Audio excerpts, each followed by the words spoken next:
जय श्री कृष्णा, जय श्री राम सभी लोगों को। तो आप लोग हमारे वीडियो में बने रहिए। और अभी हम पढ़ेंगे श्री रामचरितमानस का 111वां पेज नंबर श्लोक पढ़ेंगे। भई बिकल अबला सकल दुखित देख गिरनार करे बिलाप दो रोदती बदती सुता सनेहु सभार। इसका अर्थ है, हिमाचल की स्त्री मैना को दुखी देखकर सारी स्त्रियां व्याकुल हो गईं। मैना अपनी कन्या के स्नेह को याद करके विलाप करती रोती और कहती थीं, नारद कर में कहा विगारा भवन मोर जिन बसते उजारा अस उपदेश महि जिन दीना बोरे बरही लागी तपु कीना। इसका अर्थ है, मैंने नारद का क्या बिगाड़ा था जिन्होंने मेरा बसता हुआ घर उजाड़ दिया और जिन्होंने पार्वती को ऐसा उपदेश दिया कि जिससे उसने बावली वर के लिए तप किया। सोचहु उनके मोह न माया उदासीन धनु धाम न जाया पर घर घाल के लाज नव भीरा बांझ की जाने फिर सब के पीरा। इसका अर्थ है, सचमुच उनके न किसी का मोह है, न माया, न उनके धन है, न घर है और न स्त्री ही है। वे सबसे उदासीन हैं, इसी से वे दूसरे का घर उजाड़ने वाले हैं। इन्हें न किसी की लाज है न डर है। भला बांझ स्त्री प्रसव की पीड़ा को क्या जाने। जननी विकल विलोक भवानी बोले जुत विवेक मृदुबानी अस विचारि सोचहि मति माता सो न टरई जो रचई विधाता। इसका अर्थ है, माता को विकल देखकर पार्वती जी विवेक युक्त कोमल वाणी से बोली, हे माता, जो विधाता रच देते हैं वह टलता नहीं। ऐसा विचार कर तुम सोच मत करो।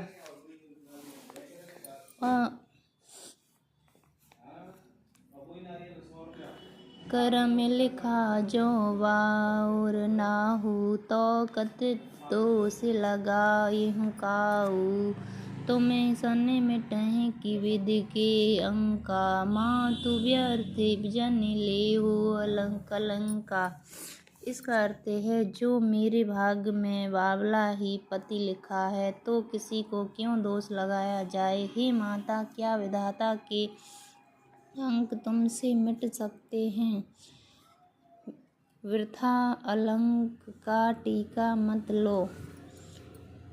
जन लियु मात कलंक करुणा पर हरे अवसर नहीं। दुख सुख जो लिखा लीलार हमरे जाब जहाँ पावहु तहीं।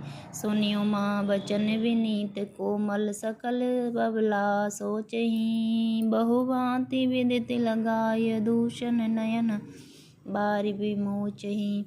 इसका अर्थ है, हे माता, कलंक मत लो, रोना छोड़ो। यह अवसर विषाद करने का नहीं है। मेरे भाग्य में जो दुख सुख लिखा है उसे मैं जहाँ जाऊंगी वहीं पाऊंगी। पार्वती जी के ऐसे विनय भरे कोमल वचन सुनकर सारी स्त्रियां सोच करने लगीं और भांति भांति से विधाता को दोष देकर आंखों में आंसू बहाने लगीं।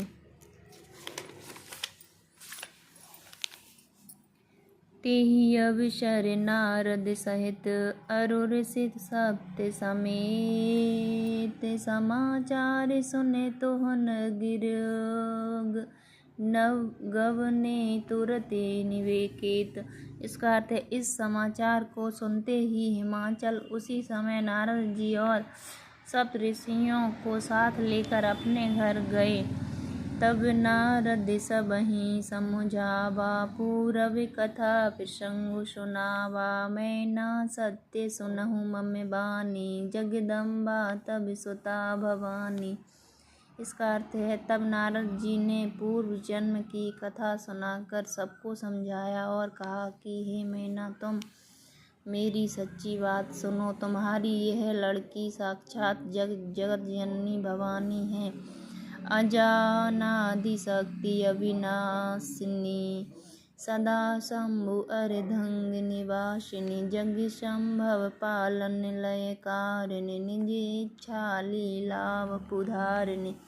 इसका अर्थ है ये अजन्मा, अनादि और अविनाशिनी शक्ति है, सदा शिव जी के अर्धांग में रहती हैं। ये जगत की उत्पत्ति, पालन और संहार करने वाली हैं और इन अपनी इच्छा से ही लीला शरीर धारण करती हैं। जन्मी प्रथम दक्ष गृह जाई, नाम सती सुंदर तनु पाई, तहु सती शंकर विवाही, कथा प्रसिद्ध सकल जग माही। इसका अर्थ है पहले ये दक्ष के घर जाकर जन्मी थीं, तब इनका सती नाम था और सुंदर शरीर पाया था। वहाँ भी सती शंकर जी से ही ब्याही गई थीं। यह कथा सारे जगत में प्रसिद्ध है। एक बार आवत शिव संगा, देखेऊ रघुकुल कमल पतंगा, भयऊ मोहे शिव कहा न कीना, ब्रह्म बस वे सुसीय कर लीना। इसका अर्थ है एक बार इन्होंने शिव जी के साथ जाते हुए राह में रघुकुल रूपी कमल के सूर्य श्री रामचंद्र जी को देखा, तब इन्हें मोह हो गया और इन्होंने शिव जी का कहना न मानकर ब्रह्मवश सीता जी का वेश धारण कर लिया। सिय वेश सती जो कीन्ही, तेहि अपराध शंकर परहि, हरि बिरहि जाय बहोरी, पितु के यज्ञ जोगा नल जरी, अब जन्मी तुम्हारे भवन, निज पति लाग दारुण तप किया, अस जानी संशय तजहु, गिरजा सर्वदा शंकर प्रिया।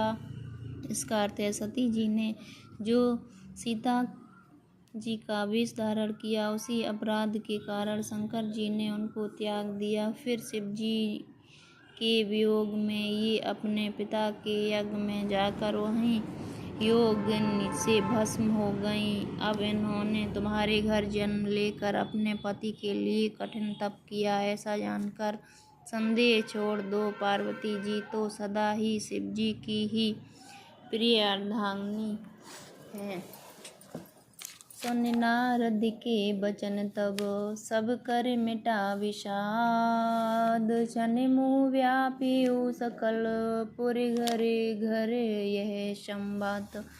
इसका अर्थ है तब नारद के वचन सुनकर सबका विषाद मिट गया और क्षण भर में यह समाचार सारे नगर में घर घर फैल गया।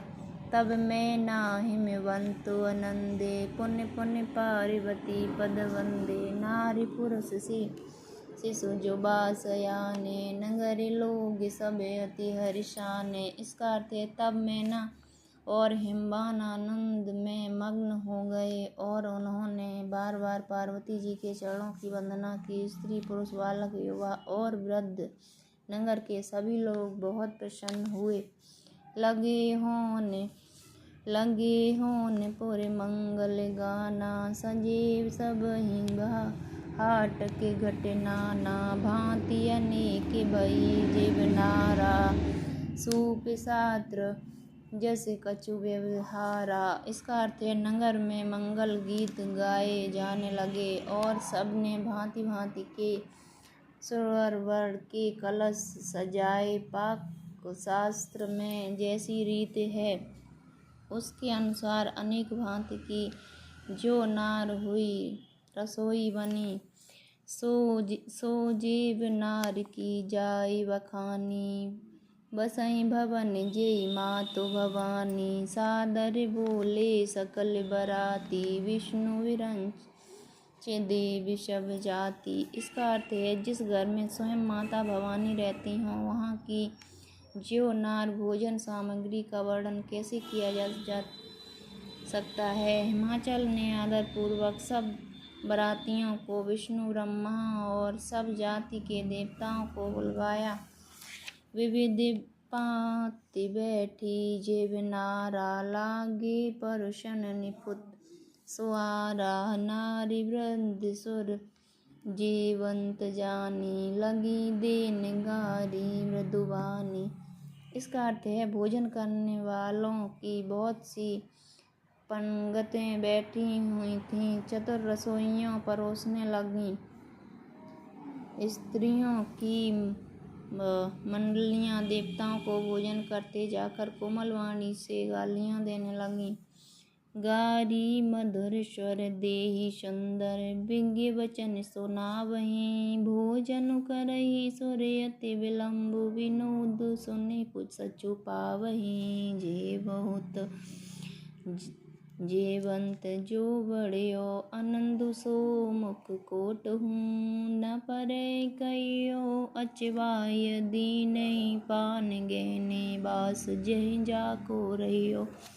इसका अर्थ है सब सुंदरी स्त्रियां मीठे स्वर में गालियां देने लगीं और व्यंग भरे वचन सुनाने लगीं। देवगण विनोद सुनकर बहुत सुख अनुभव करते हैं, इसलिए भोजन करने में बड़ी देर लगा रहे हैं। भोजन के समय जो आनंद बढ़ा वह करोड़ों मुँह से भी कहीं कहा जा सकता नहीं। भोजन कर चुकने पर सबके हाथ मुंह धुलवाकर पान दिए गए। फिर सब लोग जो जहाँ ठहरे थे वहाँ चले गए। बहुरी मुनि हिमवंत कहो लगन सुनाई आए। समय बिलो की विवाह कर पटय देव बोलाए।